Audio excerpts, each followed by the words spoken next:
Now we're heading up towards the central Flinders Ranges. Very excited about getting out into it. We're going to be staying at Rawnsley Park Station. Rugged, raw beauty. Wide open spaces. We're on the track first, like 360 degrees. Like, how do you capture it? The country up here is insanely beautiful. If you really do want to see the beauty of this place, get out here.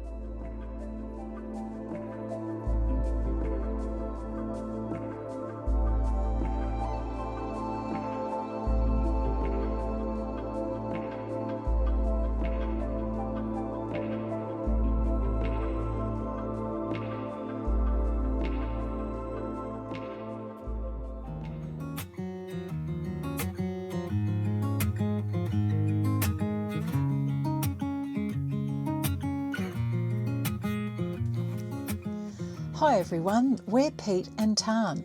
Welcome back to another episode of Art Zone Travel's Off-Grid Ventures. In this episode, we're in the heart of the stunning Flinders Ranges in South Australia, a landscape shaped by time and bursting with colour, light and rugged beauty. This ancient land has long inspired artists, from early explorers to modern-day painters, and today Pete's adding his brushstrokes to that story by sharing a way with you to paint with watercolour. We've had a few of our followers asking about creating art on the road, so we thought we'd show you how simple and relaxing it can be. Today, Pete's setting up his watercolours to capture the spectacular view from our camp overlooking Rawnsley Bluff at the southern edge of the incredible Wilpena Pound. Starting off by using a pencil to loosely sketch the outline of Rawnsley Bluff in the horizon. Keeping it simple, the key shapes and lines were marked in. It's in the afternoon, the sun's coming across it now. It's quite textural. There's a nice bit of foreground with the pine trees, and then you go into the midground, which is sort of just plain sort of grassland, and then up into the mountains. Okay, so that's the view that I'm getting now, and that's what I want to paint. So if you look down here, I've just spent about 10 minutes, and I've actually just sketched it up in a pencil form. So that's what we call a skeleton. We start with that, and then we paint from there. So I'm just going to show you through the process of how I do it. This is a quick watercolor, one that you do on the road, and sometimes they actually turn out better than the ones that are in the studio. Okay, so the next step is to mix up some paint. So you just get some water, and then you come across to your palette. There's a range of blues there. I'm just looking up in the sky, and I'm sort of noticing there's a few clouds there.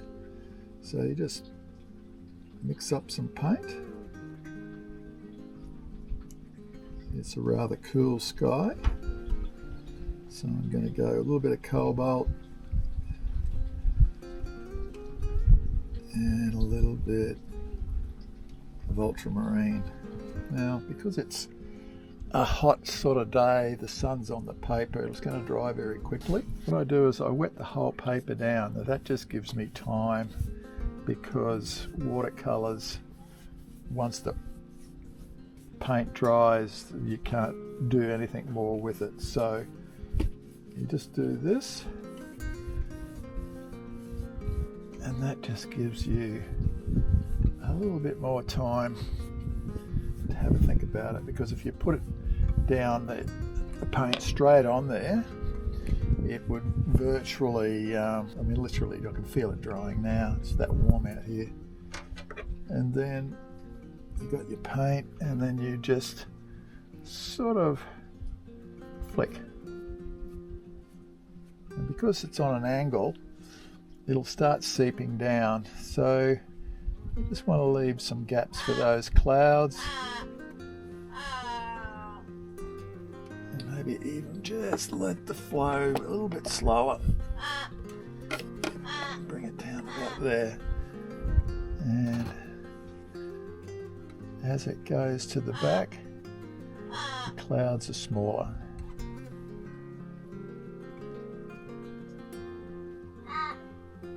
So yeah, so there's your clouds. Okay, so the next step is we're just going to put a little bit of colour into the hillside. Okay, so the next step is you can see the rocks that are up in the hills there. And they're quite brown, almost burnt orange. So while it's still wet, probably a bit dry, I'll just give a little spray. I'm just going to put some flicks in there of, that's a little bit too dry. Some flicks in there of brown that sort of represents the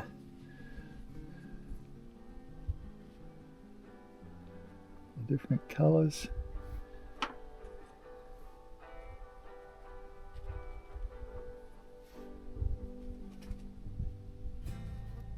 Don't have to try too hard, just let your imagination sort of take it away.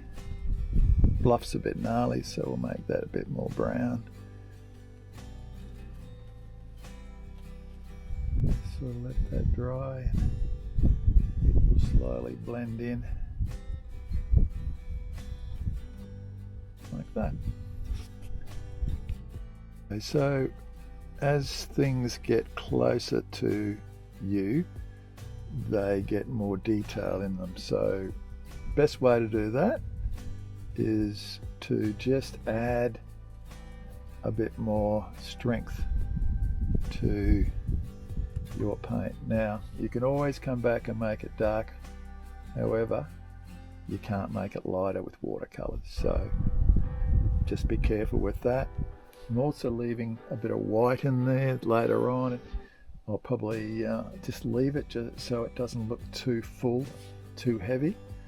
So yeah, so you can see the colors are getting warmer, and as we get closer, and then here just got to make sure it's still wet enough. As you can see, it's sitting in the Outback sun, otherwise it gets a very dry sort of brush strokes, which we don't want when we're starting off.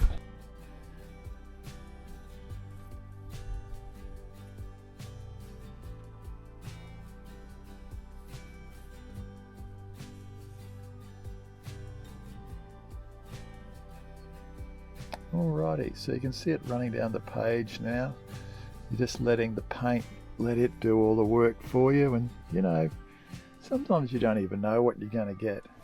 However, while it's wet at the back there, I'm just going to chuck a little bit of blue and green on in that wetness there, and it will run down and potentially make quite a nice blend of colour in there. So yeah, don't be afraid to just let the watercolour create what it wants to create.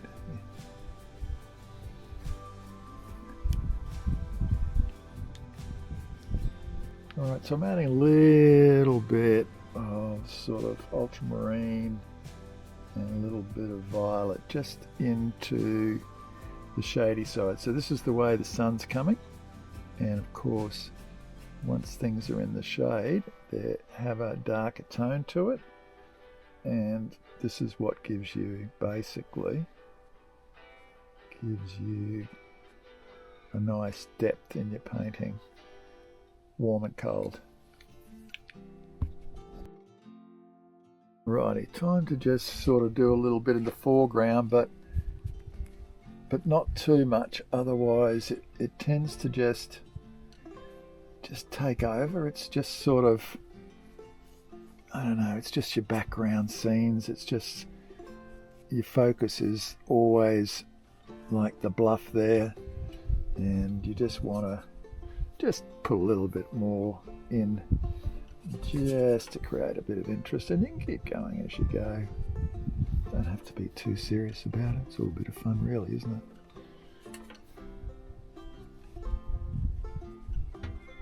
And later on we'll probably put some shadows in there from the trees. There you go. Okay, so what I've done since I put the camera back on is what's called atmospheric perspective. So I'm trying to get the background lighter to the midground and the foreground. That way you can see all of a sudden we get a bit more depth. And then as we move forward, it'll be stronger colors and more defined trees. So let's do the trees now. When I do the trees, I actually like to turn the painting upside down. And the reason I do that is that I can go thick to light. So this is the tree trunk now. And then I just lighten off.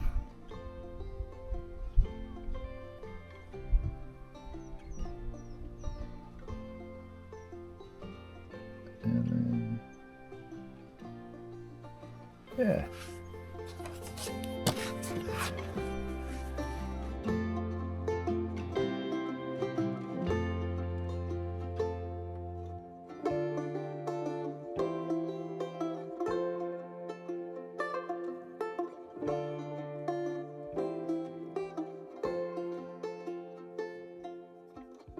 Okay, that's sort of our main dead tree, and now I'm going to leave that. I will come back to it, and I'm just going to start working on these other trees, which are now, the pencil marks are getting blended, but I can see them.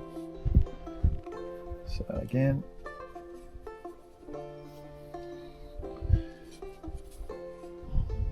mix up your colour, and then you just, again, turn it upside down. And you start, you push down, and then as you go up, you just get lighter. Let's have a look at that. Yeah. Now we don't want it the same colour because this is in the foreground, so we just want that in the background. This one has leaves on it, so we'll just put leaves on all that right at the end, and we'll just do the framework.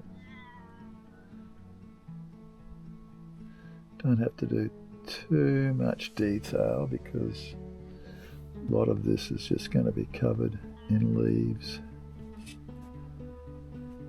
Yeah, that's probably about all we need there. And we'll just keep repeating that. Okay, so putting on the leaves, the branches are there. Again, using this right side to be heavier because the sun's coming this way. A little bit in the middle.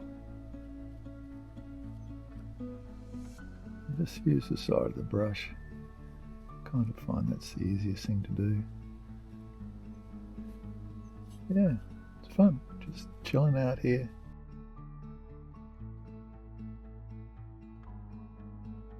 Thing is we're going to put the shadows in.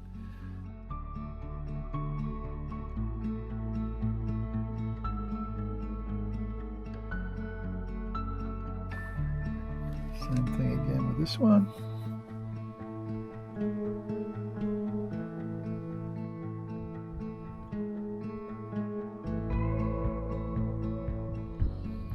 And this one.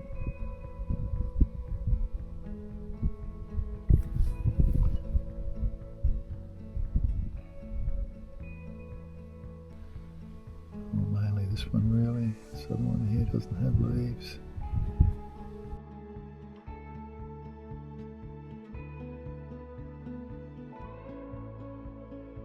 Just blot that out.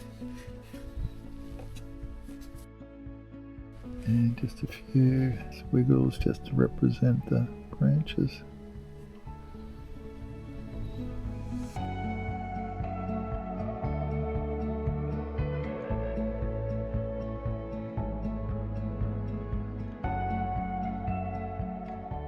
Okay, a little bit too obvious then. Just rub that out a bit. Yeah. And then lastly, I sort of flick a little bit of white in it just to, I don't know, just lifts it a little bit. There's nothing really too particular about it. Just dabs here and there. And then what I usually put in, maybe some birds. So let's paint them up, and we might put them over here. So I just put a few birds in.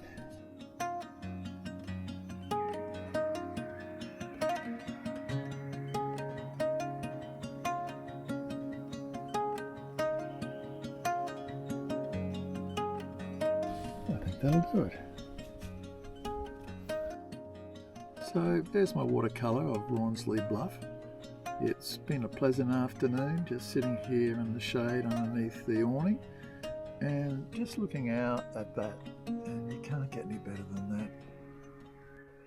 So if you're interested in watercolours, or you're just out on the road, you just want to have a bit of a play, just get yourself a set from most newsagents and a bit of paper and just sit down. It just feels good, chills you out, you use the other side of your brain, and something that I absolutely love doing. So I hope you enjoyed it. See you later.